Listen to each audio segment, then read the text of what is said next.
अस्सलामुअलैकुम वरहमतुल्लाहि वबरकातुह। बिस्मिल्लाहिर्रहमानिर्रहीम। मेरे भाइयों, बुज़ुर्गों, दोस्तों और पर्दा नशीन मेरी माँ बहनें जो जो मेरी आवाज़ सुन रहे हैं, सबको मेरा सलाम। हम लोग जिस दुनिया में ज़िंदगी गुजार रहे हैं, इस दुनिया को डिजिटल दुनिया कहते हैं। यानी कि हमारी जो ज़िंदगी है वो टेक्नोलॉजी के ताबे हो गई है कि बगैर टेक्नोलॉजी के हम कुछ नहीं कर सकते आज की दुनिया में। और इसी वजह से हम लोग बहुत सारी ऐसी बातें हैं जो हम बिल्कुल इग्नोर कर जाते हैं, भूल जाते हैं उसको, उसके बारे में सोचना भी छोड़ देते हैं। इसलिए कि जब हम थोड़ा भी फ्री होते हैं, कुछ सोचने के लायक होते हैं, तो उस वक्त हमारे हाथ में मोबाइल आ जाता है या कोई डिजिटल काम में हम बिजी हो जाते हैं। मतलब अक्सर तौर पर जो लोगों के हाथ में जो थोड़ा भी फ्री होते हैं 5 मिनट के लिए भी, तो वो सीधा मोबाइल उनके हाथ में आ जाता है, तो लिहाजा उनको सोचने का वक्त नहीं मिलता। तो मेरे भाइयों, मैं आज ऐसा ही एक टॉपिक लेकर आया हूं कि जिसकी वजह से हमारी ज़िंदगी में बहुत सारी खराबियां पैदा हो गई है, हमारी आने वाली नस्लों में भी खराबियां पैदा हो सकती है। और वो टॉपिक क्या है? वो टॉपिक है मेरे दोस्तों, हमारे बच्चे। कि हम और आप गार्डियंस है, पेरेंट्स है, तो हमारे बच्चे हैं, हमारे बच्चे स्कूल जाते हैं, और सबसे जो जिंदगी हमारे बच्चों की है वो बहुत ही टफ लाइफ गुजर रही है उनकी, कि उनके पास इतना सारा काम है, स्कूल का, मदरसे का, एक्स्ट्रा ट्यूशन का, वो इतना सारा उनके पास काम है कि वो अपने काम में उलझ कर रह गए हैं। तो मैं इसको आपको एक्सप्लेन करना चाहता हूँ, समझाना चाहता हूँ, लेकिन उससे पहले आप एक वीडियो देखिए। वो वीडियो गुजराती में है, उसको समझिए, समझने की कोशिश करिए।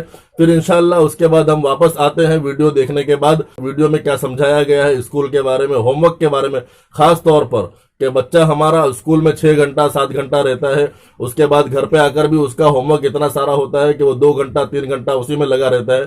तो इसके बारे में हमने कभी फिक्र किया कि क्या करना चाहिए कि बच्चा हमारा घर पे आने के बाद भी हमारा नहीं है, हम उसको टाइम नहीं दे पा रहे हैं या वो हमें टाइम नहीं दे पा रहा है। तो इसके बारे में पहले हम वीडियो देखते हैं, फिर उसके बाद इंशाल्लाह फिर हम मुलाकात करें। મૂકીને ફિલ્મ રમવા બેઠા છે. આ લેસન આપવા વાળા છે ને નિશાળમાં, એ કંઈ કાળું કહેર છે. એક બાળકે ઘરે આવીને જે કરવાનું છે એ ગૃહ કાર્ય બીજું છે. શાળામાં જ એના ભાગનું કામ પૂરું કરી દેવું છે. હું તો કોઈ દિવસ ઘરકામ કરીને ગયો નથી નિશાળમાં, એકે વાર નહીં હો. મારા પપ્પાએ મારી સ્કૂલની નોટની પાછળ ચિઠ્ઠી લખી લે, ચિરંજીવી તુષારે ગૃહ કાર્ય કર્યું નથી, આટલું. તે મારા શિક્ષકને હું દર વખતે બતાડતો. પછી તે એમણે મને કહી દીધેલું કે હવે કોઈક વાર લેસન લાવો ત્યારે લેસન બતાડજો. પપ્પાએ તારીખ નહીં નાખેલી, કારણ કે એમને ખ્યાલ જ હતો કે આ કોઈ એક તિથિ માટેનું નથી, આ કાયમ માટેની વ્યવસ્થા છે. બાળક ઘેર આવી જાય પછી ઘરનું વાતાવરણ, મમ્મી પપ્પા, એમાં બીજી ઘણી બધી પ્રવૃત્તિઓ કરવાની હોય. આટલો કંઈ જુલમ હોય. પણ હવે બાળકોને આપણે આપણા હાથે આ હરીફાઈમાં નાખી દીધા છે, અને દરેક માણસ બીજાનો જ વાંક કાઢીને એમ કહે છે એટલી બધી કોમ્પિટિશન છે ને. કોમ્પિટિશન કોઈ બે માણસો સંમત થાય ને ત્યારે જ થાય. તમે 3-4 છોકરાને ઊભા રાખો એટલે હરીફાઈ છે. તમે તમારા બાળકને એમાં ઊભું જ શું કામ રાખો છો હરીફાઈમાં? બાળકો હરીફાઈનો વિષય જ નથી. બાળકો પ્રસન્નતાનો, ઈશ્વરના વરદાન સ્વરૂપે આવેલા છે. આવ્યા નથી હોતા ત્યાં સુધી શું હાલત હોય છે? કેટલા મંદિરોએ જઈને માથા નમાવીએ છીએ, ત્યારે આવે છે. અને આવ્યા પછી એમની સાથે શું કરીએ છીએ આપણે? 2.5 વર્ષના છોકરાને નિશાળમાં મૂકવા માટે રાતથી સ્કૂલોની બહાર લાઈનો લગાડનારા મા બાપો છે, જેમના ડ્રાઈવરો ને મહારાજો ને ચોકીદારો જઈને ફોર્મ લઈને લેવા માટે ઊભા રહી જાય, અને પછી ફોર્મ ભરીને ગમે તે રીતે પણ બાળકને એડમિશન આપે. પગ મને ધોવા દો રઘુરાય એમ કરીને શિક્ષક આચાર્યની સામે, પેલા ટ્રસ્ટીની સામે જાતની ઓળખાણ લઈને મા બાપો લાચારીથી ઊભા રહે અને બાળકને એડમિશન અપાવડાવે. કેટલા બાળકને? 2.5 વર્ષના બાળકને. એક બાળકને જો તમે 2.5 વર્ષ ઘરમાં રાખતા હો ને, તે બાળકે પછી તમને કેટલા વર્ષ રાખવા જોઈએ ઘરમાં? 2.5 વર્ષ પછી એને જે હરીફાઈમાં તમે નાખી દો છો, પછી એક દિવસ તમારું નથી રહેતું. એના આયોજનો ને ટાઈમ ટેબલો ને એમાં એટલું રમમાણ રહે ને પાછા તમને એનું ગૌરવ થાય. મેં બી સુપર મોમ્સ જોઈ છે કે જે લોકોને આમ કંઈ અવતાર આવે છે, બાળકને શું કરી નાખીએ. એ એલાર્મ મૂકીને સુવે ને એલાર્મ વાગે એના કરતાં વહેલી જાગે, એના ઉઠ્યા પછી એલાર્મ વાગે, પછી છોકરાને ઉપાડે, અને અડધો ઊંઘમાં હોય ત્યાંથી સ્કૂટી ઉપર પાછળ બેસાડે, છોકરું ઝોકા ખાતું હોય એને લઈ જઈને સ્વિમિંગ પુલમાં નાખે, અડધો ભીંજાય ત્યાંથી ઉપાડીને ટેનિસ કોર્ટમાં મૂકે, 2 શોટ માર્યા હોય ત્યાંથી લઈ જઈને પાછો ચિત્રના ક્લાસમાં નાખી આવે, પાછી ઘેર આવે ત્યાં પેલી કૂતરા પકડવાની રિક્ષાઓ ઊભી હોય એમાં પાછા છોકરા ભરાય, એને પાછા નિશાળમાં નાખી આવે, નિશાળ છૂટે ત્યાં પાછી એ રિક્ષા ઊભી હોય ત્યાંથી એને લઈ જઈને નૃત્યમાં મૂકે, એને પાછો ઉપાડીને કરાટેમાં નાખી આવે, પછી ફ્રેન્ચમાં મૂક. અરે બાળકને ફ્રેન્ચ શીખવાડે. મેં કહું આ કેમ ફ્રેન્ચ? નાના કે ભવિષ્યમાં યુરોપિયન કન્ટ્રીઝમાં એને સહેલું પડે. અને કેમ જાણે બધા અહીંથી માઇગ્રેટ થઈ જવાના હોય. અહીં અમદાવાદમાં ચાલે એટલા મળશે, અમારે તો ઘણા છે.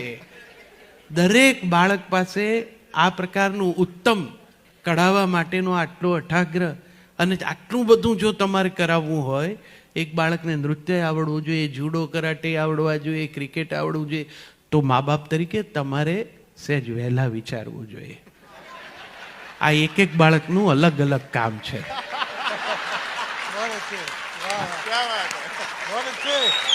આ એકનું નથી. આ એક બિચારું કેટલાનું કરશે? બાપની 2 આંખોમાં બાકી રહી ગયેલા સપના, માની 2 આંખોમાં બાકી રહી ગયેલા સપના, એ 4 આંખોના ઉધાર સપનાનો ભાર આની 2 આંખો ઉપર. અને આની 2 આંખોને પોતાના સપના હોય એવું તો કોઈ વિચારતું જ નથી. એવી દશા કરે છે છોકરાઓની. મને ઘણીવાર એમ થાય કે આ કોકના છે ને એમને આપ્યા છે કે એમના જ છે. એવું ત્રાસ વર્તાવે, એવી રીતે અહીંથી અહીં ટ્યુશનમાં નાખે, ત્યાં ટ્યુશનમાં મૂકી આવે. આમ બાળકે પોતાની જાતને વિચારવું, તમે હરીફાઈનું વાતાવરણ કરો એટલે એ માનવા માંડે કે ખરેખર કોઈ એવી વૈશ્વિક હરીફાઈમાં પોતે જોડાયું છે. એ જાતને ખેંચે. 80%ની કેપેસિટીવાળો છોકરો ખેંચાઈને 87% લાવે. અને મા બાપ 2 જણા જાણે જ્યારે કે 87% આવ્યા છે એટલે એવા નિરાશ થઈ જાય. ગેલેરીમાં ના દેખાય ફ્લેટની. એમને ચિંતા હોય કોક પૂછશે તો, અને પૂછનારા પાછા રાહ જોઈને બેઠા હોય. ફ્લેટમાં જે ઉપર રહેતી હોય ને એ રોજ ડોકાઈને નીચે જુએ ક્યારે આની મમ્મી દેખાય છે ગેલેરીમાં. અને 2-4 દિવસે તો એને આવવું જ પડે. એ દેખાય એટલે પેલી ઉપરથી ઝૂકીને પૂછે કેટલા આવ્યા? ના બિચારી નિરાશાથી કે 87%. એમ 87? તો કાંઈ નહીં થાય. અરે બેન, તું ઉપલા માળે રહે છે, ઉપર વાળી નથી. આનું ભવિષ્ય તું બાકી લઈશ. અને આ 2 મા બાપ 80માંથી 87 સુધી જાતને ખેંચીને જે બાળક લાવ્યું છે એ બાળકને માટે ચહેરા પર પ્રસન્નતાનો એક પણ ભાવ ન દેખાડે એવા આ 2 મા બાપ કેટલીક વાર એવા હોય છે કે જે બેના ભેગા 87 નથી આવ્યા હોતા. આ દશા છે. આપણા સંતાનો સાથેનો આપણો સંબંધ કેવો છે, પછી એમણે આપણી સાથે કેવો રાખવો જોઈએ. સહેજ જાગૃત થાવ. ક્યાંય હરીફાઈ છે જ નહીં. જગતની 5 મહાસત્તાઓમાંથી 3નું શિક્ષણ ને તમામ વ્યવહાર એમની પોતાની ભાષામાં થાય છે. તમે તો અહીંયા એક ત્રીજી ઉધારની ભાષા લીધી છે. મધર ટંગને બદલે આ અધર ટંગનું ગાંઠ પણ છે. અને એમાં બાળકને ભણાવવાનો. બાળક ઘેર એક ભાષા સાંભળે છે, બહાર કમ્પાઉન્ડમાં બીજી ભાષા સાંભળે છે, શાળામાં ત્રીજી સાંભળે છે. એટલે વિચારે છે અને ટ્રાન્સલેટ કરીને એક્સપ્રેસ કરે છે. એટલે એટલું બધું ડુપ્લિકેશન અને એવી લેબર એના મનમાં થાય છે કે ગૂંચવાઈ જાય છે. આ શિક્ષણની પદ્ધતિ આવી ન હોય. બાળકોનું શિક્ષણ, પ્રાથમિક શિક્ષણ 7 ધોરણ સુધી તો માતૃભાષામાં જ હોવું જોઈએ. એનાથી બાળકનો સર્વાંગી વિકાસ થાય.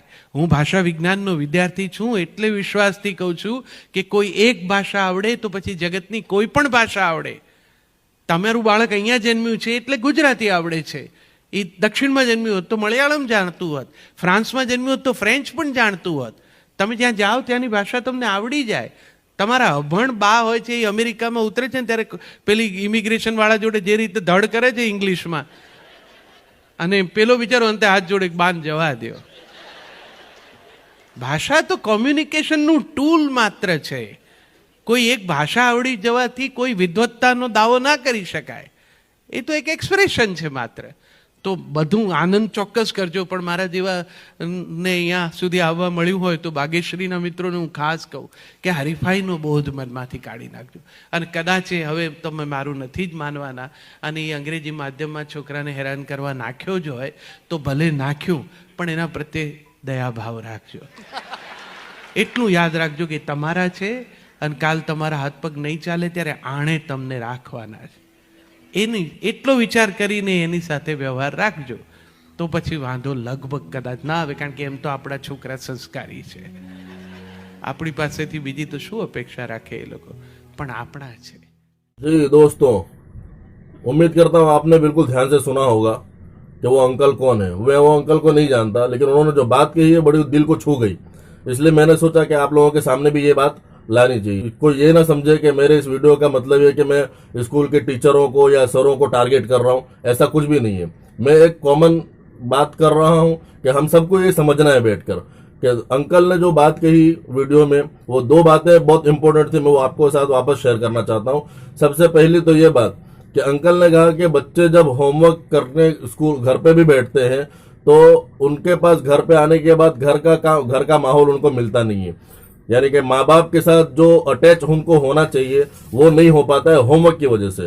अगर इसका कोई मतलब ये ना ले कि एग्जाम का टाइम चल रहा है तो जाहिर सी बात है कि एग्जाम में एक्स्ट्रा मेहनत भी करनी पड़ेगी, एक्स्ट्रा ट्यूशन भी लेना पड़ेगा, एक्स्ट्रा क्लासेस भी ज्वाइन करनी पड़ सकती है, एक्स्ट्रा होमवर्क भी करना पड़ सकता है. लेकिन ये एग्जाम की बात तक ठीक है कि एग्जाम चल रही है तो इतना हो रहा है तो उसको एग्री किया जा सकता है. लेकिन हमारा तो अगर बच्चे साल के 12 महीने अगर होमवर्क ही घर पे कर रहा हो और अगर संडे हो तो एक्स्ट्रा होमवर्क मिल जाता है कि संडे है तो क्या करेंगे घर पे.